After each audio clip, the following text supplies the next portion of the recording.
מה אתה חושב על כל הטרנדים שאנחנו רואים היום ברשתות החברתיות? 100% מהם מגוחכים. אל תטיף לאחרים, אתה יכול להגיד מה עובד לך, מה כיף לך, עשה ברכה. בסוף הגוף שלך מתרגל לעומסים. התחלת להתאמן, לאט לאט הגוף שלך ידע לעמוד ביותר אימונים בשבוע ויותר עומס ולהתאושש כמו שצריך. מה העניינים דן? מה נשמע תמיר? וואלה, ברוך השם, דיברנו הרבה ברשתות וסוף סוף אנחנו נפגשים פה פעם פעם ראשונה. ראשונה, פרונטלית. וואלה, הגיע הזמן. חד משמעית. הגיע הזמן. מה אתה חושב על כל הטרנדים שאנחנו רואים היום ברשתות החברתיות? 100% מהם מגוחכים, דעתי, ובכללי אני חושב שהרוב יוצרי התוכן שמפרסמים את כל הטרנדים האלה זה בעיקר בשביל צפיות, דעתי. מעתיקים תוכן מחול, ונטו בשביל צפיות, בשביל טראפיק. ראיתי הרבה אנשים שבאמת ככה עושים קופי פייסט לארץ, וגם עושים את הפרובוקציות האלה כדי לסחוט את התגובות, גם אם הן שליליות, והרבה מהם מקבלים גם כן תגובות שליליות, וגם מנסים בסופו של דבר ליצור איזושהי דרך קלה יותר במרכאות, להשיג את התוצאות שהם רוצים להשיג. שזה בסופו של דבר תמיד יש את הטרנד הזה, תמיד יש את בוא, אתה לא צריך לעבוד כל כך הרבה פעמים, אתה לא צריך כל כך הרבה סטים, אתה לא צריך כל כך הרבה זה, אתה לא צריך מסה, אתה לא צריך הרבה חלבון, אתה לא צריך זה. כאילו לנסות לצייר איזושהי מציאות שהיא יותר נוחה ויותר טובה, ובסופו של דבר בתוצאות, מה שנקרא, מבלי לרדת באמת על אף אחד, מבלי שיגידו לי זה דומינם או משהו, זה לא מגיע. לא רואה את התוצאות של השיטה המיוחדת להיפרטרופיה או למקסום היפרטרופיה, וששואלים אותם על זה, אז כאילו, לא, מה, וזה, תייחס לטענות שלי, תייחס אליי, אני לא דוגמה, זה כבר לא תופס. תמיד ינסו להמציא מחדש דברים, וגם מה שחשוב שאנשים יבינו, שזה לא אמור להיות נוח. זה לא אמור להיות דבר קל. פיתוח גוף בסוף זה דבר מאוד פשוט. זה בסוף במספרים. כן, אבל זה לא דבר נוח. אתה צריך להתנות תזונה באימונים, בהכל. אתה צריך להוציא מעצמך. זה משהו שבכלל לא נוח. אתה בסוף צריך להתאמץ, צריך להזיע. וכל השיטות החדשות, ולהמציא את הגלגל, וכל הדברים האלה זה obvious שזה חרטה בסוף. אתה יודע איך אני יודע שזה נהיה ממש חרטה? אחד המאמנים, לא נגיד את שמו, שמשמע נותן איזשהו תוכניות אימון ותוכן למקסום ההיפרטרופיה, עושה את זה כבר שנה וחצי, שנתיים, אולי יותר אפילו, הוציא לו מזמן סרטון שתוצאות זה לא חשוב. אני אומר, כאילו, מה? חפרת לכולם, יצאת על כל כך הרבה מאמנים ברשת שהוא לא מתאמן נכון, הוא היה משיג את התוצאות האלה בחצי מהזמן, אתה רואה שזה לא עובד לך, אתה מוציא סרטון שתוצאות זה לא חשוב, כאילו, עד כמה המצב שלך בקרשים שאתה יכול להוציא כזה סרטון, אחרי שחפרת לכולם, שכדי למקסם היפרטרופיה, אתה צריך רק את הדווח הסעות הזה, רק את התוכנית אימון הזאתי, ורק את התרגילים היציבים, שבואו לא נדבר על זה שהם תקועים רק על מכונות, וכאילו מפחדים פחד מוות מהדמבלים, או מהמוט על הגב, או להחזיק את המוט, מפחדים מהאחיזה שלהם, להשתמש באחיזה. כאילו, לאן הגענו? כל הדרכים המקלות האלה, בסופו של דבר עושים לכם דרכים יותר ארוכות, ובסוף, חלק מהם יפרשו. אני חושב שזה דווקא מאוד מאוד טוב שיש היום כל כך הרבה מודעות לספורט אצל ילדים צעירים. מדהים. אני בגילם, בגיל 14-15, לא ידעתי מה זה גירעון קלורי, דחיסות קלורית.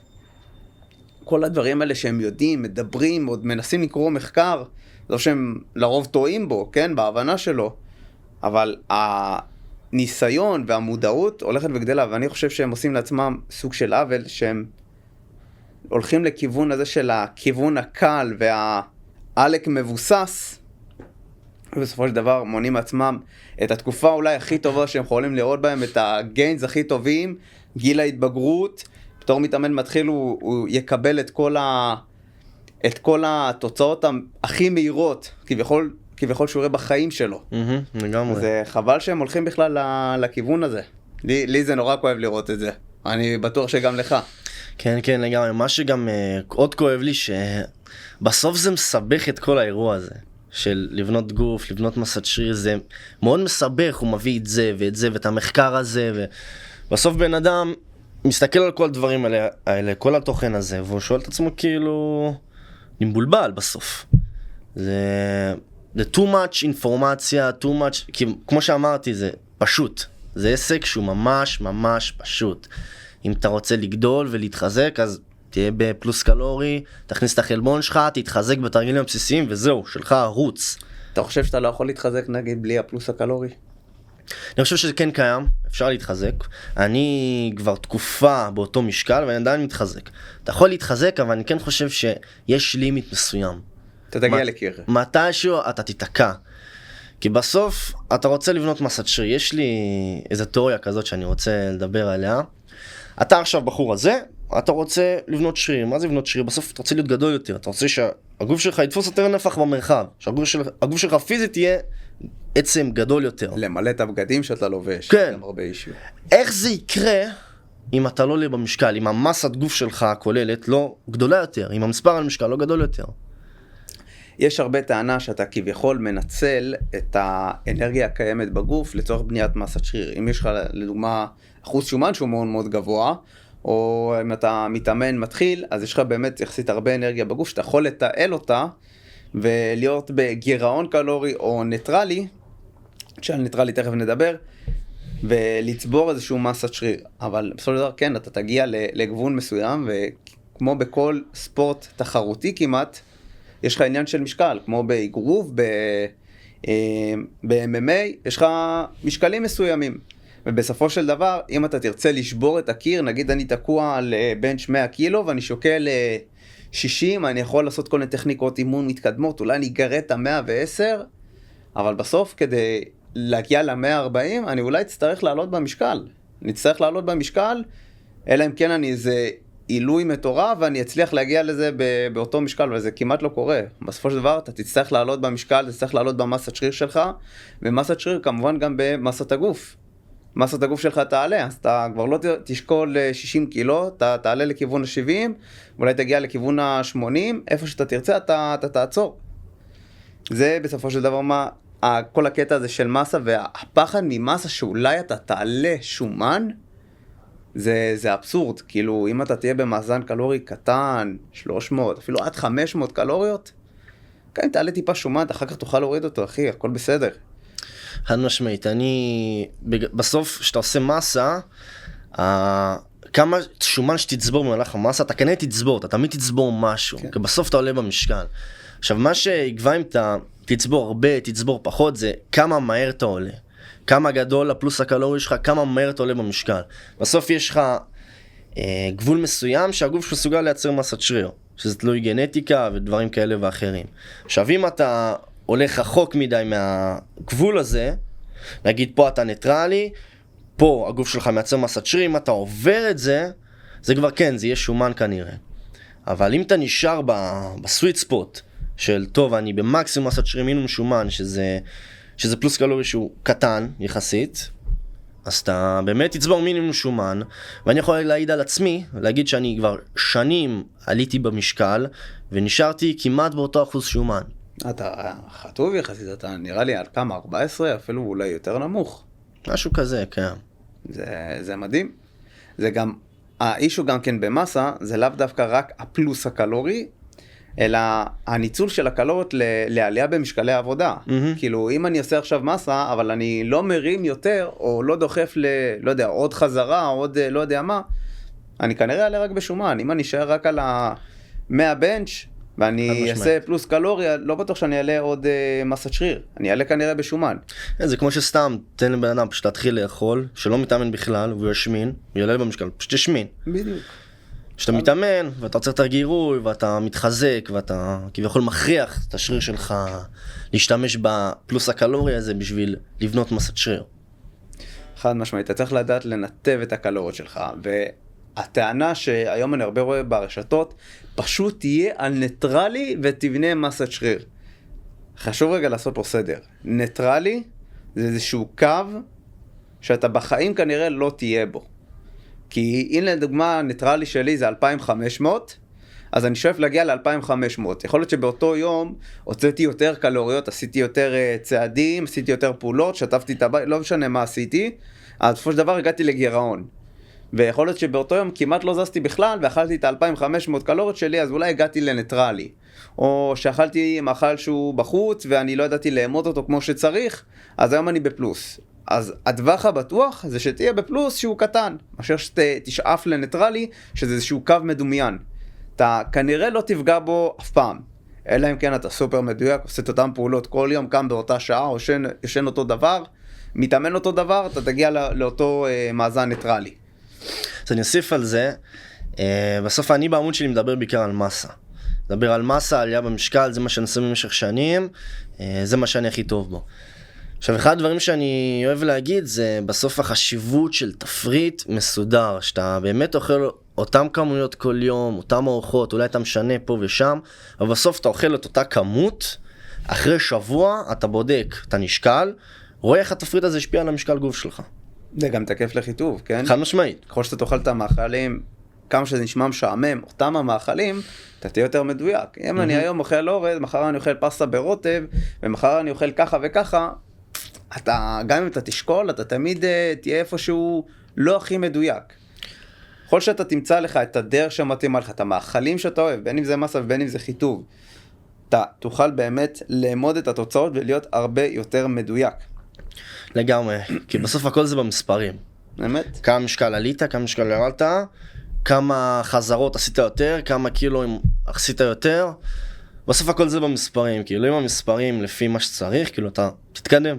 חד משמעית. אתה היית ילד רזה פעם?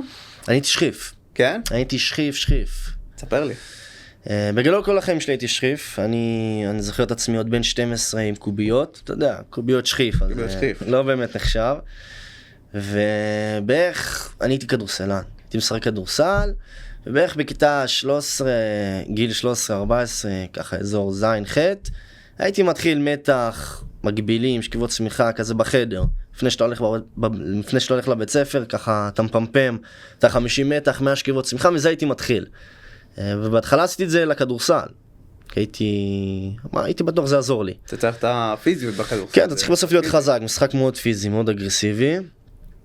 ובשלב מסוים התחלתי להתאהב בזה, ואני זוכר שבקיץ בין ח' לט', הייתי בן 14, בניתי עם אבא שלי בחצר של הבית מתקן של מתח ומגבילים. אח שלי הגדול הביא לי רצועה כזאת עם שרשרת, וחבר מהקיבוץ שאני גר בו הביא לי 4 פלטות של 2 קילו כל אחת בצבע אדום, וככה התחלתי. כן. תזכיר לי את הסיפור שלי. ככה התחלתי והייתי בעצם עובד מתח מגבילים עם אותם 8 קילו, והייתי איזה שנה עובד ככה על זה. התחזקתי מזה. זה ממש מזכיר את הסיפור שלי, רק שאני הייתי שמן, הייתי ילד קציץ כזה, וזה נורא הפריע לי בביטחון העצמי. אני זוכר שהיה משפט שאבא שלי אמר לי, שהדרך היחידה שאני אהיה שרירי, זה אם הוא יקשור משקולת למקרר, ואני כל פעם אעשה ככה תנועה של חתירה. אמרתי, וואו, אני חייב לצאת להתאמן. אז הלכתי לפארק הלאומי ברמת גן, עשיתי ריצה, עשיתי סיבוב אחד, אחר כך הגדלתי את הסיבוב, הגדלתי עוד פעם את הסיבוב ועוד את הסיבוב. התחלתי לרוץ הרבה, התחלתי לרוץ במשך איזה שעתיים, הגעתי למצב שאני רץ 21 קילומטר, חצי מרתון. וואו. והייתי באמת באובסס על זה, אם לא אני ארגיש שמן. וירדתי במשקל, אבל לא ראיתי את התוצאה שרציתי, לא ראיתי את הגוף השרירי. אז אמרתי, טוב, צריך לעלות על המתח, צריך לעשות את המקבילים, לעשות את השכיבות צמיחה. אז הלכתי, עשיתי את זה, ועשיתי את זה יום כן יום לא, את המתח מקבילים ושכיבות צמיחה, וגם כמוך הלכתי לטמבור, קניתי שרשרת ברזלים, 2 שקלים, היה לי משקולת של קטלבל בבית, 12 קילו לדעתי זה היה, הייתי גורר אותה, הייתי הולך איתה, קושר, קופץ על המתח, נותן חזרות, צאת הנשמה, זה מה שהיה לי, עד שגיליתי את החדר כושר, ופשוט עשיתי את כל המכשירים שראיתי לאיזו תקופה, עד שככה התחלתי ללמוד את הנושא, שוב, בתקופה שלא היה לי מודעות לחדר כושר, ידעתי מה עושים, מה לא עושים, ונורא רציתי את הגוף הבנוי הזה, את הגוף החזק, את המשקולות, את הזה, ובסופו של דבר כאילו, גם למדתי להיות מאמן, בקורס תזונה, וכל הדברים האלה, ואני חושב שמניסיון שלנו, גם אני, גם אתה, יכולים לעזור לאנשים לקצר את מה שעברנו. בין אם זה לעלות במסה, אני בטוח שגם לך היו קשיים במסה, כאילו איך עושים את זה. וגם אני לא ידעתי כלום בתזונה, כאילו אמרתי שאולי אני צריך לאכול פחות כל הזמן, וגם בירידה במשקל אתה צריך לאכול. אתה צריך עדיין לאכול את המאכלים הנכונים, את הכמות חלבון, את הפחמימה להשקיע בה, את השומן הנמוך. אז אנחנו כן יכולים פה לעזור להרבה אנשים, לקצר את הזמן שלהם כדי להגיע לתוצאות, ולא כמו מה שאנחנו רואים הרבה גם ברשתות, כמו שאמרנו, את החבר'ה הצעירים האלה וחסרי ניסיון, שמתיימרים לתת עצות, שבוא נגיד, בשפה שלהם לא מבוססות בכלל. אתה בטח יצא לך לראות את זה. בוודאי. אני מאמין שהביסוס האמיתי, באמת הביסוס הכי טוב שיש, זה אתה. זה אתה והניסיון שצברת. וכשאני מדבר ניסיון, אני מדבר כאילו לאורך שנים. עכשיו אני גם יכול להגיב על מה שאמרת, שלקצר את התהליך, שברגע שהתחלתי לאמן אנשים, אני רואה פתאום, בונה, בן אדם מתקדם כזה מהר, ואני אומר, אני לא התקדמתי כזה מהר. ואני אומר, זה מטורף שעכשיו לבן אדם הזה יש בן אדם שאומר לי בדיוק מה לעשות ואיך לעשות, והוא פשוט עף. זה גם גאווה, וגם אתה קצת לחץ, בונה, כאילו אם הוא עובר אותי, אני צריך לתת איזשהו עוד מאמץ. ואתה אומר כאילו, בונה, אז אפשר להתקדם כל כך מהר, באמת יש לך את ההכוונה ויש לך את הכלים, ואני הכי רואה את זה על, יש לי אח קטן, בן 14. עכשיו, הוא מתקדם בקצב מטורף, הוא בונה מסת שריר, ואני אומר, בונה, אני בחיים שלא ראיתי ילד בן 14 בגודל הזה, אחר כך אני אראה לך, משהו מטורף, ואני אומר, בונה, זה באמת כאילו נטו ההכוונה, ושיש לך באמת את הכלים המדויקים. עכשיו, אני רוצה גם להתייחס למה ששמרת לפני לגבי החוסר ביטחון. עכשיו, אתה הצגת את זה מנקודת מבט של ילד שמן, עכשיו, אני אציג את זה מנקודת מבט של ילד רזה ושכיף. יש לך מין תחושה כזאת, מעבר לזה שאתה שרבולים בחולצה שהם מופפים לך, תחושה כזאת שאתה לא יכול להגן על עצמך. אתה מרגיש חוסר ביטחון ביכולת שלך להגן על עצמך ולשמור על עצמך מפני אנשים, עימותים, כל דבר כזה או אחר. וברגע שאתה פתאום גדל, מילד רזה אתה פתאום גדל ואתה נהיה גדול, ואתה גם מקבל את הפידבק הזה מהסביבה שהם מרגישים את זה, שאתה גדול פתאום, שאתה ביטחון, אתה נרתע מכלום, אתה לא נרתע מכלום, אתה מרגיש כאילו אף אחד לא יכול עליך, אף אחד לא יכול להתעסק איתך. וזה התחושה הכי כיפית שיש. ואני אפילו מאמין שגם אם אתה עושה עכשיו מסה ואתה גם צובר שומן, אני מאמין שגם השומן הזה במקומות מסוימים נראה טוב. אתה עדיין תראה טוב, גם אם אתה במסה ועלית שומן, בוא, בסופו של דבר אתה נראה שרירי. בסדר, אז יהיה אולי קצת פחות וריד, קצת פחות בליטות, אבל אתה נראה שרירי, אין מה לעשות. אתה גדול יותר. ברור. אני הכי מעדיף את הלוק הגדול, המסיבי, מאשר החטוב עד העצם. פחות מתחבר לזה. אני אוהב את החטוב, אין ספק, אין ספק. עכשיו, אני תמיד ממליץ לעשות מסה נקייה, כן, מסה נקייה ולהיות חטוב, כן, גם אוהב את החטוב. אתה דוגמה לזה. לגמרי, כן. פשוט אני אוהב את ההרגשה של גם להיות גדול. אבל זה כמובן אם אתה עושה מסה כמו שצריך ונקייה, לוקח כמה שנים טובות בשביל באמת לבנות מסה אמיתית שגם תראה מסיבי וגם תהיה חטוב באותה נשימה. בגלל זה אני לא אוהב את כל הטרנד הזה של הקיצורי דרך שהיום מנסים לשדר, של תהיה בניטרלי, תעשה רק את המכונות, תעשה רק את הזה, כאילו עצות מכל מיני אנשים שא' לא השיגו כנראה את התוצאה, לפחות למה שאני ראיתי ברשתות חברתיות, ועצות שהן פשוט לא נכונות. יש עניין במחקר, כן? בסופו של דבר המחקר דוגם איזשהם ניסיון בשטח ורואה מה זה מניב. יש בזה עניין. פשוט אני חושב שהרבה אנשים מפרשים מחקרים בצורה מאוד לא נכונה, במיוחד שאני רואה חבר'ה שהם צעירים, כאילו בני 14, 15, מנסים כאילו להיכנס לעולם אחר, שזה יפה, זה מבורך, שאתה מנסה לקלוט ולהבין, אבל אתה כנראה מבין את זה לא נכון. בן אדם שעכשיו אני רואה אותו עושה לי יד קדמית איזומטרי מול השולחן מחשב שלו, או מול השיש, אמא שלי הייתה נותנת לי איזה אחת, אם הייתי ככה מנסה להרים לה את השיש, לא שהייתי מצליח, אבל בואנה, זה כאילו, לאן הגעתם? לך, יש לך חדר כושר. חדר כושר היה סגור, עכשיו מלחמה, איראן וזה, יש לך פארקים. יש לך גומיות שאתה יכול לקנות, ציוד ביתי. עברנו גם קורונה, עברנו מלחמות, עברנו סגרים. אמור להיות לך איזשהו ציוד בבית אם אתה רואה את עצמך כמתאמן רציני. גם אני שאני במילואים, אני עושה הרבה מילואים, אני מביא איתי רצועות TRX. שמע, זה משעמם אותי, זה לא משקולות. זה לעשות הרבה חזרות, וזה למצוא איזה מתח מאולתר, ולעשות מלא שכיבות צמיחה, ואני לא מחבב, אני אוהב לעבוד קשה, משקל כבד, ברזל, אבל אני אעשה את זה כשאין ברירה, אני לא אנסה להרים את הטנק, או לא יודע, לדחוף מסעית, לא יודע מה הם מנסים לעשות שמה, אז אגיד, וואו, תראו, אני הצלחתי לשמר את המסת שריר שלי. די, זה לא קונים את זה, זה לא נראה טוב, בסופו של דבר זה גם לא מניב תוצאות. אז בשביל מה להיכנס בכלל לפינה הזאת? כן, אז בוא אני אגיד לך מה אני בעצם חושב על כל הטרנד הזה של האיזומטרי. דבר ראשון, אני חושב שזה נטו, ראית איך פתאום היו סרטונים של איזומטרים והתרגילים האלה, וזה פתאום מתפוצץ ועשה רעש, אז כמו כל טרנד, אני מאמין שבסוף זה נטו אנשים שרוצים להיחשף ולהשיג צפיות משטויות, דעתי, ובלי קשר שזה נראה מגוחך, מצטער, אבל זה נראה קצת מגוחך, בסוף אני מסתכל עכשיו, אני בוחר תרגיל. מבחינתי הדבר הכי חשוב שאתה בוחר תרגיל, מורכב, מבודד, כל דבר, זה האם אתה יכול לעקוב אחרי התקדמות שלך.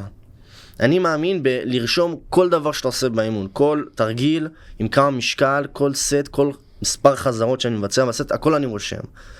כי בסוף כמו שדיברנו על תפריט מסודר, שאתה מדויק ואתה רואה את כל המספרים מול העיניים ואתה יודע בדיוק מה אתה עושה, אתה מתקדם בקצב הכי טוב, אתה יודע איפה אתה יכול להתקדם, איפה אתה צריך להתקדם, איפה אתה משתפר.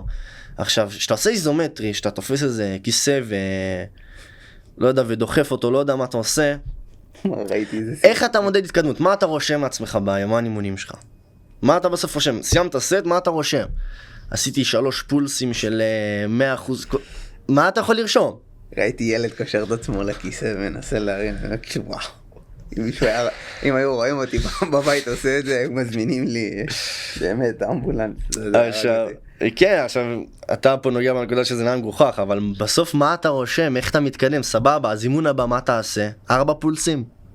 לא, זה... איך מאימון לאימון אתה יכול להתקדם עם התרגילים האלה? עכשיו אני לא רואה את זה, כאילו, עשית תרגיל, לדעתי אם אין לך מה לכתוב ביומן שלך, אם אין לך מה לכתוב, תרגיל לא רלוונטי, לא אפקטיבי. חד משמעית. אתה יודע שפעם עשיתי גם איזומטרי? וואלה. ספר לי על זה. כן? ספר לי על זה. אבל לא מה שאנחנו רואים היום ברשתות. הייתי עושה הרבה, יותר יחסית, פאוורליפטינג, ועזר לי מישהו מאוד מאוד מבין בתחום, ממש ברמה עולמית, ואני ניסיתי לחצות את הפי 3 משקל גוף שלי בדדליפט. אז זה היה, הייתי מתחת ל-70 קילו, רציתי להגיע ל-220, למעלה מפי 3, זו תוצאה מכובדת, תוצאה של אפילו תחרות, ולא הצלחתי. אז אמר לי, תנסה לקחת משקל שאתה יודע שאתה בחיים לא תצליח כרגע, ותנסה להרים אותו בכוח למשך כמה שניות. תשמור על טכניקה טובה, ותדחוף. אז לקחתי 260 קילו, אספתי עוד 2 פלטות של 20 כל צד, ועשיתי את זה שבוע, בערך פעמיים בשבוע, ואז ניגשתי ל-220 וזה הצליח לעזור לי. אבל זה לא תרם, בוא נגיד ככה, בטח לא משני אימונים גם, להיפרטרופיה מוגברת, כמו שאנשים אומרים, או פיתח לי מסת שריר. זה כן עזר לי לגייס יותר כוח, או אולי אפילו מנטלית, שאני אומר, אוקיי, נכשלתי עם 260, 220 אני כנראה אצליח, וזה באמת עבד. באמת הצלחתי לשבור את ה-C שלי, והייתי מסופק ומרוצה, אבל כן, ראיתי שחור בעיניים אחרי הדבר הזה, אתה מכיר את הסרטונים שאתה עושה דדליפט, ואז הוא מתעלף תוך שנייה? רואה מטושטש, כן. הייתי על הגבול הזה, זה היה באמת באמת קשה. אוקיי, אז פה חשוב להבין שיש הבדל קצת. עכשיו, בלי קשר זה קצת מרגיש לי כמו, נכון, אנשים שלא מצליחים לעשות מתח, אז הם קופצים למעלה ועושים כביכול את התנועה האקצנטרית, אז זה קצת מרגיש לי אותו דבר, אתה כביכול עושה את התנועה שהיא קלה יותר במשקל שאתה לא מסוגל להתמודד איתו. עכשיו, למה זה שונה בסוף שאתה מדבר איתי על לשפר את החזרה האחת שלך, מה שנקרא one rep max, יש המון טכניקות שיכולות לעזור לך לשפר את זה. ופה אנחנו לא מדברים באמת על היפרטרופיה, יש הבדל גדול בין עכשיו שאתה רוצה לבנות מסת שריר לבין לשפר את ה-1RM שלי. כן. אז כן, יש כל מיני טכניקות, אבל בסוף, שאנחנו מדברים נטו על בניית מסת שריר, אחד הדברים הכי חשובים זה מעקב. חד משמעית. ואתה לא יכול, עכשיו נכון, אתה כביכול מתאמץ, אתה מפעיל את השריר, אין ספק. ומתי שאתה תגיע לכשל, אתה תתאהב, אתה לא יכול לעשות את זה יותר בעצימות שעשית את זה. אבל אתה לא יכול באמת לעקוב אחרי זה.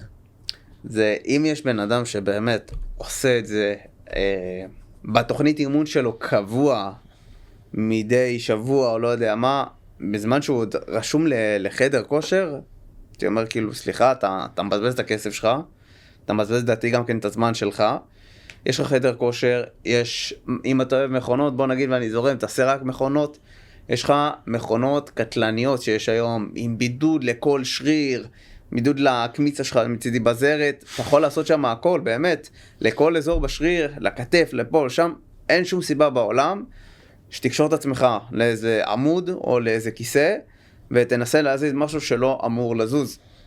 זה באמת, כאילו, שוב, זה בסופו של דבר, עם כמה שאתה לא רוצה לרדת לפסים אישיים, או חס ושלום על הבן אדם, זה ניכר בתוצאות. אם הבן אדם מדבר על תוצאות, ואני אומר לו, תשמע, אבל זה לא מביא לך שום תוצאה, אתה לא יכול כאילו, א', אין לך מה להיפגע, אתה העלית טענה שזה מביא תוצאות, אבל זה לא בסופו של דבר, ואתה, כאילו, זה לא איזה אד הומינם שאתה אומר, תתייחס לטענה ולא לזה. אתה טוען לתוצאות, אין תוצאות. זה האישו פה. ואז, אתה יודע, כאילו, אני רואה אותם נשארים במקום, בין אם זה שנה, או אפילו יותר, שנה זה במקרה הטוב. ואומר, כאילו, וואו, אחי, אתה מבזבז את השנים הכי טובות שלך. את השנים של גיל 14, 15, גיל ההתבגרות. ההורמונים שלך בשיא, אתה יכול באמת לראות את ההתקדמות הכי טובה שאתה תראה בחיים שלך. ואתה מבזבז את זה על לקשור את עצמך לאיזה עמוד. עזוב אותך, יש לך משקולות, יש לך מלא אופציות, יש לך מגוון.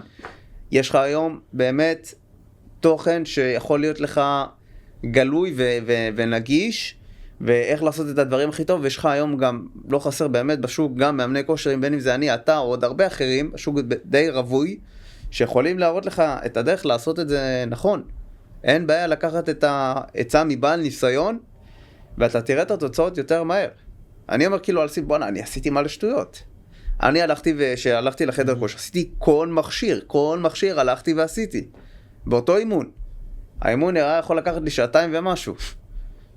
ואז שהבנתי וזה, ועד שפה, ועד ששם, לקח קצת זמן. לא היה נגיש עד אז. זה אני רואה את החבר'ה הצעירים, ואני אוהב שיש שרואה אותם בחדר כושר, למרות שזה יכול לעצבן, זה שהם תופסים לנו את כל המכשירים, ובאים ברביעיות, כל אחד איזה 4-5 סטים, אבל יש מודעות, הכיוון הוא טוב, אתם צריכים את הדרך הנכונה. חשוב מאוד למי אתה מקשיב, ממי אתה לוקח עצות, ממי אתה שואב מידע. עכשיו אני חושב שהדבר הראשון שאתה צריך להסתכל עליו, שאתה בוחר בן אדם להקשיב לו, בין אם זה אתה משלם למאמן, בין אם זה סתם מישהו שאתה מקשיב לתוכן שלו, זה וואלה, אתה צריך להסתכל עליו ולהגיד, אני רוצה להיות כמוהו. אני שואף להיות כמוהו, זה מה שהייתי רוצה להגיע אליו. הדבר השני, שאתה מסתכל קצת יותר לעומק, אתה רוצה לראות אם הבן אדם עבר תהליך שאתה רוצה לעבור תהליך. כי בסוף אם אתה רזה ואתה רוצה להיות במסה, ואתה תסתכל על מישהו אחר שלה במסה, הוא יבין לך הכי טוב. הוא עובר את זה על עצמו. ואם אתה שמן, עדיף שתלך למישהו שהוא גם היה שמן והתחתב. בסוף זה אנשים שמבינים לא רק את הקשיים הפיזיים, גם הקשיים המנטליים. מה עובר לך בראש באותה תקופה? הוא יודע מה אתה מרגיש, מה אתה חושב. הוא יודע הכל, הוא יודע את התהליך הזה הכי טוב. באמת. אז אחד, דעתי, זה להסתכל על בן אדם ולהגיד, בוא, הייתי רוצה, הוא נראה בן זונה, הייתי רוצה תוצאות כמו שלו. והדבר השני זה שהוא באמת עבר תהליך כמו שלך. אתה יודע, עוד משהו שככה עלה לי, זה התירוץ של גנטיקה. זה אבסורד. אתה יודע, בן אדם ששנה וחצי, שנתיים, אולי יותר, בן אדם מאוד מוכר ברשתות, בוא נגיד, זה ככה, מאוד פרובוקטור, ירד על הרבה מאמנים במהלך הדרך שלו, טוען להיפרטרופיה, שהוא ממקסם את ההיפרטרופיה, שהוא עובד הכי נכון, שהוא יודע מה הכי טוב, ובאמת פתח על הרבה מאמנים, על הרבה אושיות. אושיות, אתה יודע, אנשים מפתחי גוף, פאוורליפטרים, אנשים עם כרטיסי פרו, אנשים כאילו מקצוענים. ואז מתרץ בגנטיקה שהתוצאות לא נמצאות. עכשיו, מה זה גנטיקה? גנטיקה זה למשל, אני מתאמן נורא נורא טוב ונורא נורא חזק ואני אוכל טוב, והתאומים שלי קצת בפיגור, אז יש לי אולי בעיה בגנטיקה בתאומים, או אני זורק עליך כדוגמה, למרות שאתה בחור מסיבי, הכתף לא הכי גדולה, אז אולי יש לך בעיה בכתף, אתה צריך טיפה יותר לתת לה נפח, או יותר עצימות, או לשים את זה במקום ראשון, או לעשות אימון נפרד לכתפיים, או לא משנה מה. לא יכול להיות כמעט מצב שיש לך בעיה בגנטיקה בכל הגוף. הבעיה אצלך, לא בגנטיקה. אם כל הגוף מפגר מאחור, תעשה שנייה בדק בית, יכול להיות שאולי לא הבנת את המחקר נכון, שזה רוב הסיכויים, יכול להיות שאתה לא אוכל נכון, יכול להיות שאתה לא מתאמן מספיק חזק, יכול להיות שאתה לא מבצע תרגילים נכון, שאתה יודע שפתאום אני רואה אנשים עושים את הפולי רק עד לכאן, או עושים את הזה רק עד לכאן, או מקצרים לך את כל הדווח תנועה. ראיתי באמת איזשהו מכשיר, אתה יודע, קוראים לו מכשיר יצוע, קוראים לו איזה ג'ים אופטימייזר, שעושה בעצם את התנועה האופטימלית, הוא מקצר לך את הדווח תנועה, נגיד פשיטת כתף, סתם לדוגמה פול אובר, אז הוא עושה לך מפה רק את הקטע הזה. כן, זה כל כך תורם, זה מבודד לי זה, ואני יכול יותר להמיס. לא, אתה מקצר את המנוף, ואתה יכול להמיס יותר משקל, וזה לא באמת נותן לך אקסטרה היפרטרופיה, נראה שזה אפילו הפוך, זה קצת מעכב את זה. או פתאום אני קולט אנשים שמקצרים את הדווח תנועה, ואז הם שמים את הג'ימפינג, אתה יודע מה זה? המוסיף משקל, כאילו אני כזה חזק, אז אני מוסיף עוד משקל, אבל אין לי משהו שריר, אז בסדר, אבל זה מבוסס, קראתי מחקר. די, אחי, תעשה את התנועה הרגילה. המהנדסי מכונות, אני חושב שידעו מה הם עושים, שהם בנו לך את המכונות, כאילו אתה גם עושה מכונה ואתה גם מקצר את הדווח תנועה של המכונה. כאילו, תתאמן. תפסיק לחפש את הקיצור דרך הזה. אני רוצה להגיד משהו על כל העניין של המחקרים. יכול להיות שגם לא תסכים איתי פה ב100%, כי הדעה שלי פה קצת קיצונית. עכשיו, היום כל הזמן אומרים, מחקר, איפה המחקר שלך, איפה הביסוס שלך. ואני תמיד הייתי אומר, מחקרים זה חרטה, לדעתי. ואני אסביר למה. תחשוב עכשיו מישהו עושים מחקר. ואיך בעצם בונים את המחקר? לוקחים קבוצת אנשים, רנדומליים, בדרך כלל, ונותנים להם לעשות את אותם פעולות למשך זמן, ואומרים, טוב, זו התוצאה שיצאה, כנראה זה נכון, כנראה זה מה שקורה בגוף, זה מה שצריך לעשות. עכשיו, אבל על מה לא מסתכלים? האנשים, האם כולם באותו גיל, אותו משקל, אותו מגדר, אותה גנטיקה, האם הם ישנים אותה דבר, האם הם אוכלים אותו דבר, האם הם מתאמנים בדיוק אותו דבר. יש כל כך הרבה משתנים, שפשוט אתה לא יכול באמת לדייק ב100%. ואז מה אני תמיד אומר בנוסף על זה, מה אתה כן יכול להגיד, טוב זה מדויק, אתה יכול להסתכל על היסטוריה. אתה יכול להסתכל מה אנשים תמיד עשו, בדי בילדרים, לפני עשרות שנים, מה אנשים תמיד עשו, מה אנשים תמיד עושים, מה אנשים תמיד התפתחו. אתה מסתכל על היסטוריה, ומה אתה רואה? אתה רואה שאנשים עשו בנץ', עשו דדליפט, עשו סקווטים, עשו את כל התרגילים האלה, תסתכל על כל מפתחי גוף הגדולים, רוני קולמן, תום פלץ, כל האנשים האלה, עשו את התרגילים המורכבים, הקלאסיים, התחזקו בהם, ועל זה אתה אומר, טוב, על זה אפשר להתבסס. היסטוריה לא משקרת. חד משמעית. תראה, בעניין של מחקרים, יכול להיות שאני מסכים איתך ברוב מה שאמרת, אבל יש דברים שקצת פחות, כי מחקר בסופו של דבר כן בודק איזשהו מדגם מסוים, במחקרים שקשורים בכלל בהיפרטרופיה, בגדילת מסת השריר, יש הרבה יותר מגבלויות, בעצם בבדיקה עצמה, כמו שאמרת, איך הם מתאמנים, איך הם ישנים, איך הם אוכלים, איזה גיל הם, מה הגנטיקה שלהם, שזה נורא קשה למדוד את כל הדברים האלה, אבל בסוף יש איזשהו כן בסיס, אני חושב שהמחקרים לא חידשו גם יותר מדי, בכל הנושא הזה של ספורט, לא היה איזה משהו שהוא חדש, אני אומר, וואו, מזל שהמחקר הזה יצא, כי זה שינה לי את כל התורה. אני יודע שאם אתה עושה, ידעתי את זה גם לפני מחקרים, שקריאטין עוזר, אבל הוא עוזר בקצת, זה לא איזה מחולל ניסים. אני ידעתי שהפקעות חלבון זה תוסף נהדר, אבל הוא לא ייתן לך יותר מדי אם אתה מגיע לצריכה היומית שלך. אני ידעתי שגם כן BCAA לא יותר מדי יעזור לך, אם אתה מגיע לצריכת חלבון היומית שלך מחלבון מלא. אני ידעתי גם כן שאם אתה תעשה מסה, והיא תהיה מה שנקרא, עם יותר מדי קלות, אתה תעלה הרבה בשומן, ולאו דווקא במסת שריר. כל הדברים האלה ידועים. זה לא משהו שכאילו, בסדר, אז המחקר הוכיח את זה, אבל כבר ידעתי את זה. ידעתי את התנועות של הרחב גבי, ידעתי את התנועות של החזה, וכל הקטע הזה שהיה בטרנד עם הכפיפת כתב, זה כאילו די הזיה. מחקר שמביאים על גופות, שהוא יש לו זרוע מומן יותר גבוהה וזה, אבל להתעלם מכל שאר המחקרים, שמצביעים על זה שזה בעיקר לכתף הקדמית, גם בתחושה שאתה מרגיש, גם ב-EMG, אבל כאילו לא יצא משהו שהוא חדש. יש מחקר כמעט לפה ומחקר לשם, יש כמעט הרבה התנגשויות בין מחקרים על טענות שונות. אבל הבסיס תמיד נשאר אותו דבר. בסופו של דבר זה גם מה שעובד. לא גילו איזה משהו חדש, שעכשיו וואו זה הוביל לאיזה גדילה מטורפת בין המתאמנים. וגם הנושא הזה, וואו זה קפץ לי עכשיו,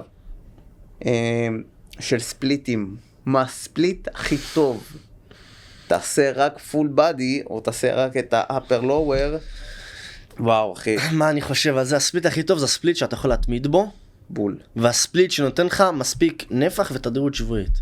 בול. זאת אומרת, הספליט הזה מאפשר לך לעשות פעמיים בשבוע אימון על אותו שריר, אתה מגיע למספיק סטים, אתה מתמיד בו, אחלה ספליט. בדיוק. זה שהגבתי גם לא מזמן לזה גם עוד מישהו מוכר, אני חושב שגם אתה מכיר אותו, שמעלה הרבה תוכן על הספליט הכי טוב זה פול בדי כל יום אחר, ותעשה רק סט אחד לתרגיל ו22 תרגילים כל הזה. כאילו, אוקיי, מגניב אחי, עובד לך, אני פחות אוהב את זה, אני אוהב לעשות פעילות גופנית מדי יום, הבחור השני אוהב לחלק את זה ולעשות אולי נפח קצת יותר גבוה מסט אחד, אתה אוהב את זה, מתאים לך, לך עם זה, הכל טוב. מה אתה מטיף? לא, אבל הספליט הזה, אתה תתעכב איתו כי ככה וככה, כי להתאמן כל יום, אז אתה תהיה תשוש. אתה לא תהיה תשוש. כאילו, הכל בסדר, אתה תדע לנהל את העומסים שלך כמו שצריך, אז אתה לא תהיה תשוש. ואם אתה תדע לנהל, וזה מתאים לך, ואתה אוהב להתאמן, אתה אוהב להגיע לחדר כושר, לך על זה, אחי, תגיע כל יום, אני אוהב להתאמן. אני אוהב את השעה שלי, שעה ורבע ביום, שאני עושה את האימון עם המוזיקה שאני אוהב, מוציא אותי באמת נקי, חדש, כיף, מרגיש חזק, מרגיש בשיא שלי. הוא אוהב לעשות את זה יום כן, יום לא, 3 פעמים בשבוע, 4 פעמים בשבוע. אני גם חושב דווקא שעניין שאתה מתאמן כל יום, זה שם לך איזושהי מסגרת יותר גדולה, שאתה מתמיד בה. אם למשל אתה רוצה לעלות במשקל, אז האימונים יעזרו לך לתחושת רעב או למסגרת, ואתה יודע בתוך עמוק בפנים, שעכשיו התאמנת, אז אתה צריך לאכול. אז אתה תדע לאכול את המאכל. או אם אני עכשיו בחיטוב, אני יודע שעשיתי עם המימון, אז לא בא לי לחטוא באוכל שלי, בא לי לאכול את המאכלים היותר טובים. אני בימים שאני לא מתאמן, אני מצא את עצמי חורג יותר באוכל. כי כאילו יצאתי מהמסגרת של האימונים ושל הספורט ושל הבריאות, אז בימים שאני לא מתאמן, שזה גם יום שבת, אני אוכל יותר. כי אני מרגיש לא במסגרת, מרגיש חופשי כביכול. אז אני אוהב את האימונים. אם אתה אוהב לעשות יום כן, יום לא, אתה אוהב לעשות 2 פעמים בשבוע, 3 פעמים בשבוע, לך על זה. אל תטיף לאחרים על איזה תוכנית אימון היא הכי טובה והכי אופטימלית. בטח שאין לך את הביסוס לזה, בטח אם אתה לא נראה עם התוצאות הכי פנומנליות, או אתה הכי גדול או לא יודע מה, או שלית על איזשהו משהו חדש. אין לך את זה, הכל טוב, תעשה מה שאתה רוצה. אני אעשה מה שאני רוצה. אל תטיף לאחרים, אתה יכול להגיד מה עובד לך, מה כיף לך, ושא ברכה. הייתי רוצה רגע להוסיף על משהו שאמרת על ניהול עומסים. עכשיו מעבר מלעשות את זה נכון, יש גם את העניין שבסוף הגוף שלך מתרגל לעומסים. זאת אומרת, התחלת להתאמן, לאט לאט הגוף שלך ידע לעמוד ביותר אימונים בשבוע ויותר עומס ולהתאושש כמו שצריך. היכולת שלך להתאושש גם תשתפר. עכשיו, נגיד ועכשיו יש מתאמנים שמתחילים וצופים בזה, מה הייתי ממליץ למתאמן מתחיל, זה להתחיל כן בפול בדי, כי זה בסוף תוכנית שמאפשרת לך להתאמן 2 פעמים בשבוע, לראות אחלה של תוצאות, וזה לא כבד על הגוף. בסוף בן אדם שעכשיו ישר התחיל לעשות 6 אימונים כבדים קשים בשבוע, זה קשוח. הוא כנראה גם לא הצליח להתמיד בזה, והוא גם, הגוף שלו לא יעמוד בזה. אז כן הייתי ממליץ פול בדי, בעיקר למתחילים. אחרי זה שאתה מתקדם יותר והגוף שלך מתרגל לעומסים, אז אתה יכול לעבור לפול בדי מפעם בשבוע ל3 פעמים בשבוע, ואז אתה יכול לעבור נגיד לעליון תחתון, או AB, שזה 4 פעמים בשבוע, ומתאמנים מתקדמים, כן הייתי ממליץ לעשות משהו כמו פוש פולג, 6 פעמים בשבוע, זה בעיקר אם אתה גם אוהב להתאמן. כן. זה מתאים לך. מה, לתוכנית? אם אתה נהנה עכשיו ללכת למכון ולתת את האימון שלך כל יום, וזה חלק מהרוטינה שלך, פוש פולג, לדעתי תוכנית מדהימה. היא גם מאפשרת לך באמת לתקוף את האימון מכל מיני זוויות. שריר ואת התרגיל שאתה רוצה להתמקד בו. סתם נגיד, אני באימון פוש שלי, אז טוב, אני נטו בתרגילי דחיפה, אז אני אוהב לעשות דחיפה שזה בנץ', שזה דחיפה אופקית, ואני אוהב לעשות דחיפה אנכית שזה לחיצת כתפיים, ושזה דחיפה כביכול למעלה, ומקבילים שזה דחיפה אנכית כלפי מטה. ואז אני אוהב לעודד את היד האחורית שלי, ודברים כאלה. ואני מרגיש כאילו מאוד ממוקד בדברים ספציפיים, וברור שזה גם הרבה יותר קל לי, ואני גם יותר נהנה מזה בסוף. וזה לא יותר מתקדמים, למתאמנים מתחילים, כן הייתי ממליץ לכל אחד להתחיל מפול בדי פעמיים בשבוע. חד משמעית. אני יודע איזה יום, לפי איזה אימון יש לי, אחי. באמת. זה מה אני יודע. אני יודע שהיום זה יום שלישי, אז יש לי רגליים. אני יודע, זה יום היום. ככה אני עובד, באמת. זה עושה לי ככה סדר בהכל. היום זה האימון הזה, היום זה האימון הזה. זה נותן לי סתם דוגמה, פוקוס בתרגיל המורכב, אם זה הסקוורט ביום רגליים, אני שם עליו את הדגש, אם זה בפעם השנייה אולי בדדליפט, להתמקד בו בתרגיל הזה, אם זה בבנץ' ביום חזה או באוברד פרס, אם זה במתח או בחתירה או לא משנה מה, בין טוב ורוב, אני נותן את הפוקוס בתרגיל הזה, זה עוזר לי להתקדם, יש לי את התדירות, יש לי את הנפח, יש לי את הגירוי, יש לי את ההתאוששות, אני מצליח לשמור על השעות שינה שלי, משתדל, זה בטח זה הקושי שלי, אבל משתדל נורא, ובאוכל, ואני מתמיד בכל הדברים, בשעות מסודרות, והאימונים גבוהים, ויש מעקב, ויש את התוצאות שאני רוצה. בכל דבר, אני על הגל. אני מבין שאתה שם את הפוקוס שלך בעיקר על תרגילים מורכבים. ברור. אז בוא נדבר על זה רגע, יש את הסוגיה הזאת של מבודדים, מורכבים, וכל הטרנד של היום של לעשות רק תרגילים מבודדים, ותרגילים מורכבים זה לא יעיל. אחרי זה גם ניגע במכונות משקל חופשי, אבל בסוף, למה אתה מאמין שתרגיל מורכב זה צריך להיות הבסיס שלך?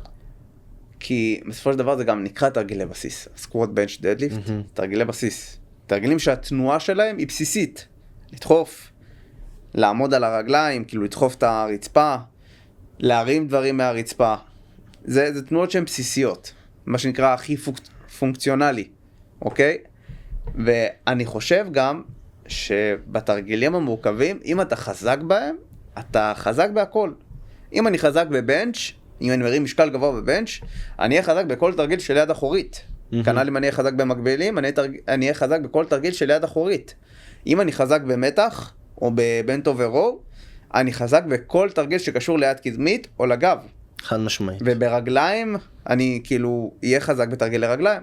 אני רואה מלא אנשים שאתה יודע, ממקסמים את ה-leg extension, את הפשיטת ברכיים, עושים את כל המכונה, בוא נגיד הרגל לא הכי גדולה. בסדר?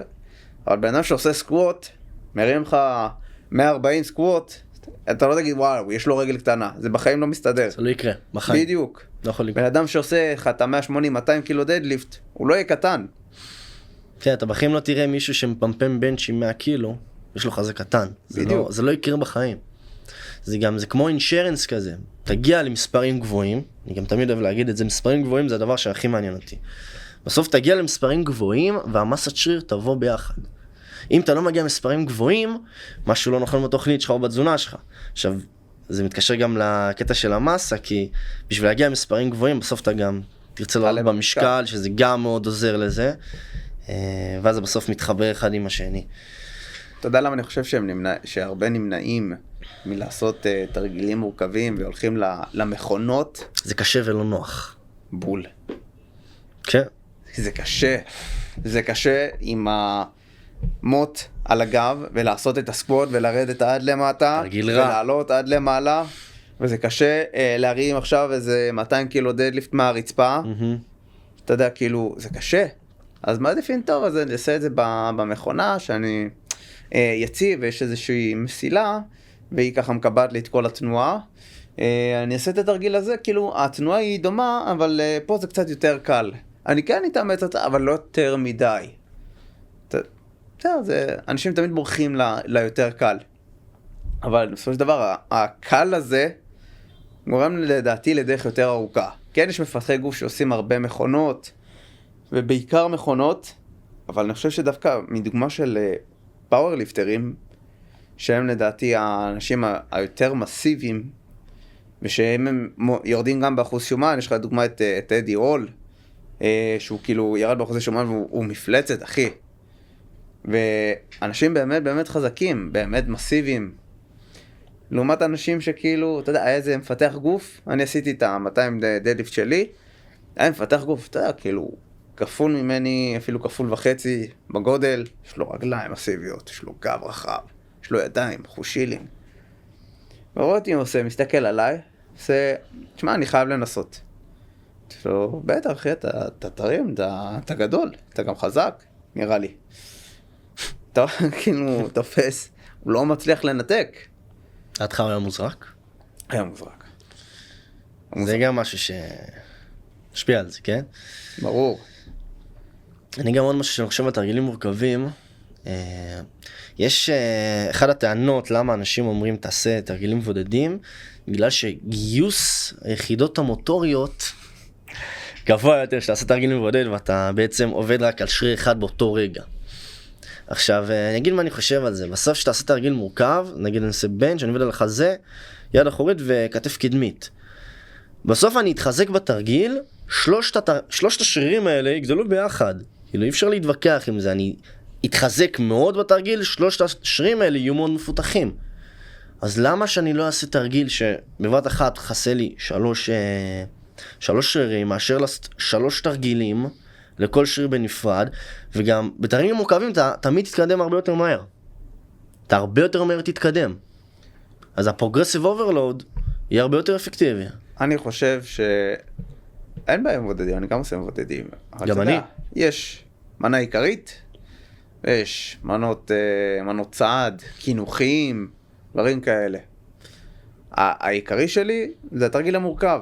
חד משמעית. זה שאומר, כן, אני אגייס יותר את היחידות, כל הפיזיקאים למיניהם, אם אתה חושב שזה יעזור לך לגייס את היחידות המוטוריות, ואתה תראה אקסטרה היפרטרופיה, היה לי איזה בחור צעיר, באמת, ממש צעיר, שראיתי אותו עושה תרגיל בשם קינן פלאפ, אתה יודע מה זה? שמעתי על זה, כן, נראה. זה שהם עושים תנועה כזאתי, לדעתי זה משהו יותר כזה, משהו כזה. ותנועה של ברווז, ככה.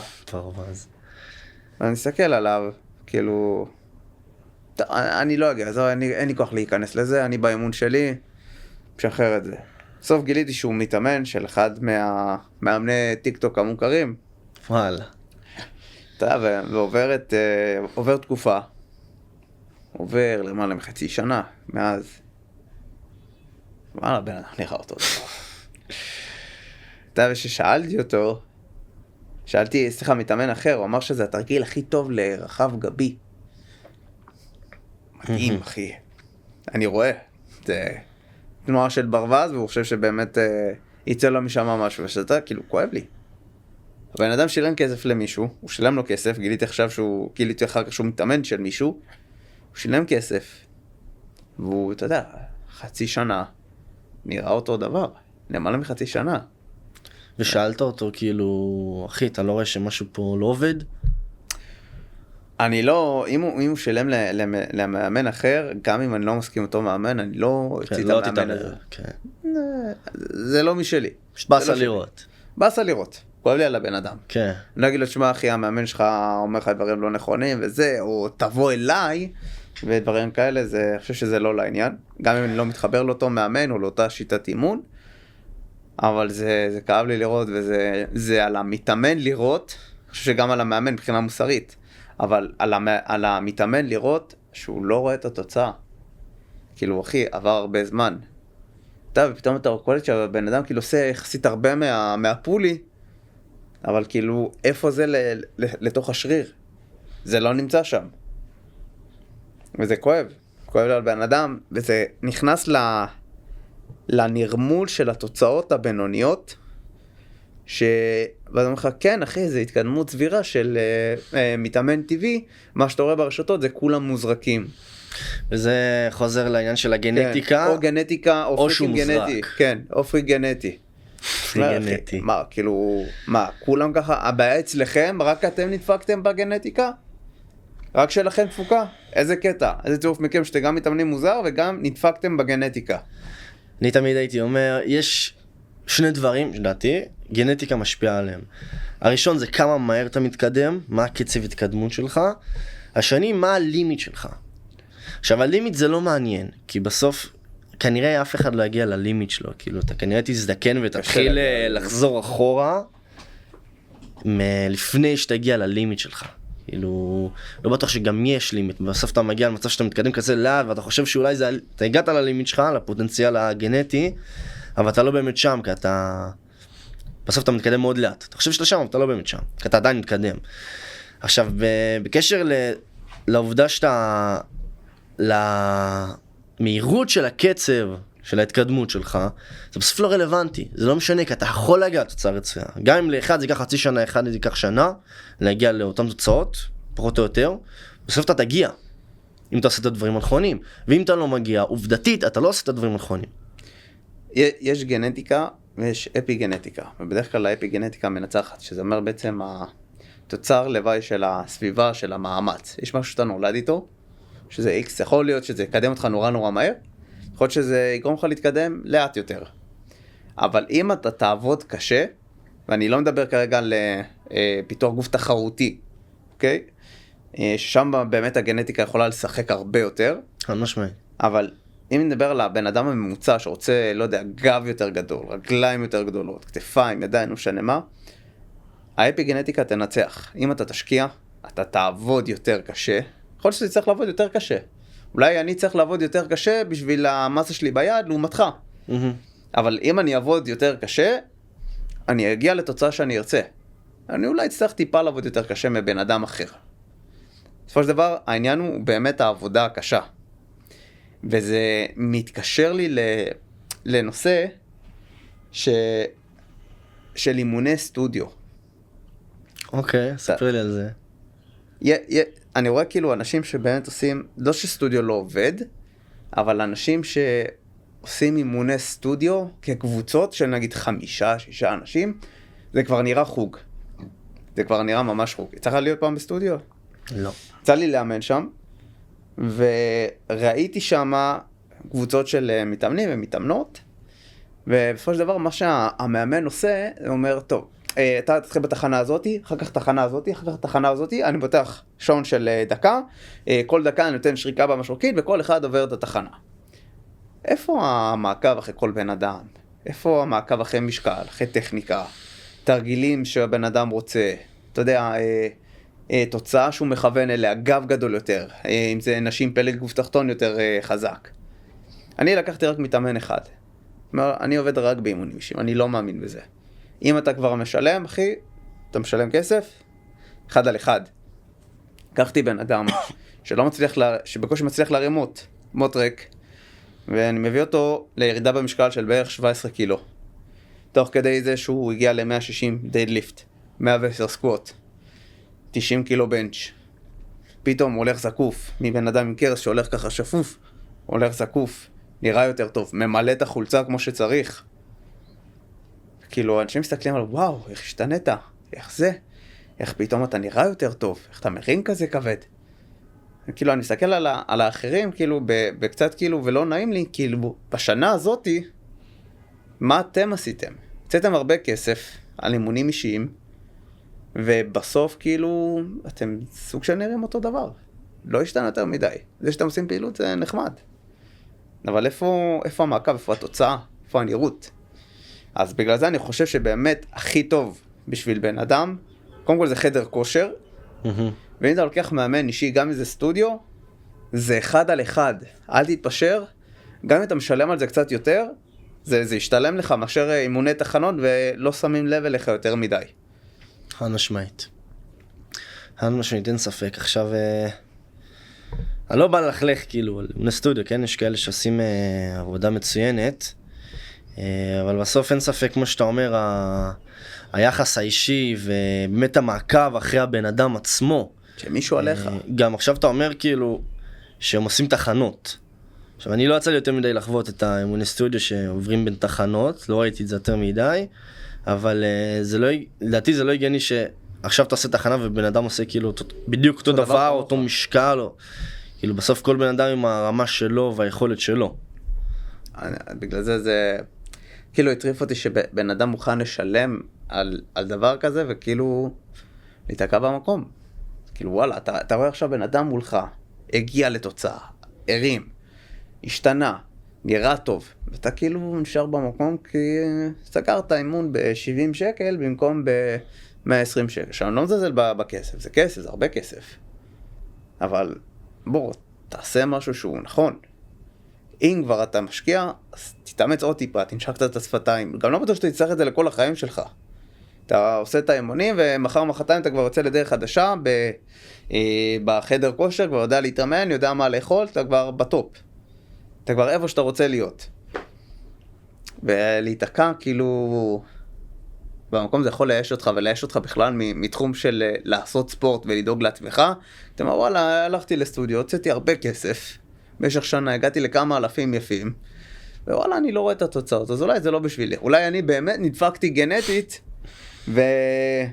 ונגזר גורלי שאני אשאר בעודף משקל או רזה או לא יודע מה. זה חרם על האנשים האלה, ובאמת אנשים צריכים את ההכוונה הנכונה.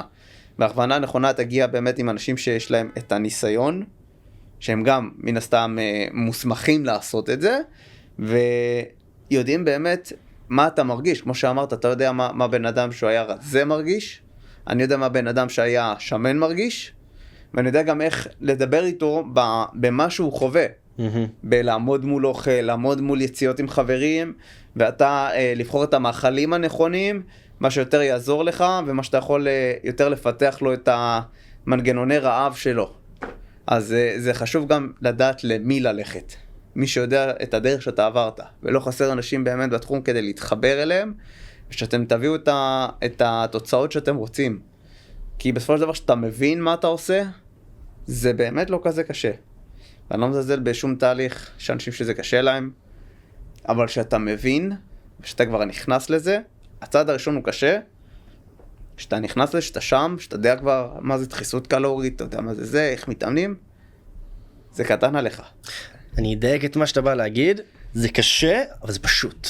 כן. זה פשוט, זה לא מורכב. זה ממש, גם נגענו את זה בתחילת הפודקאסט. זה לא מורכב, הסיפור הזה הוא בכלל לא מורכב, אבל כן ספק שזה קשה. כן. קשה להתמיד בכל מה שצריך להתמיד, וקשה את כל המאמץ וכל הזיעה שאתה צריך להזיע, אבל זה מאוד פשוט ולא מורכב. ואחד הדברים שחורים לי, זה שהרבה אנשים מנסים במדיה לסבך את הדברים.